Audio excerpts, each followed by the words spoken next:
আসসালামু আলাইকুম। খুব আন্ধাৰো হৈছে, অকলে আছোঁ। যিহেতু অকলে বহি থাকোঁতে নানান কথা মনলৈ আহে। হয়নে বাৰু আপোনালোকৰ?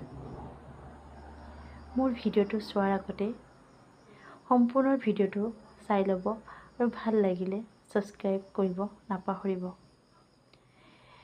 মোৰ জীৱনৰ কিছু কথা। কোনে কয় মানুহে অকলে থাকিব নোৱাৰে? কোনে কয় মানুহে অকলে থাকিব নোৱাৰে?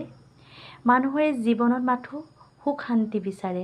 কেতিয়াবা এই সুখ শান্তি পোৱাৰ আশাতেই মানুহে এটা সম্পৰ্কত আহে। পিছত কিছুমান মানুহে আকৌ এইটো কথাত ভুল বুলি প্ৰমাণ কৰি দিয়ে। আচলতে নিজৰ জীৱনৰ এটা সুখ শান্তিখিনি আনৰ বাবে শেষ কৰিব নালাগে।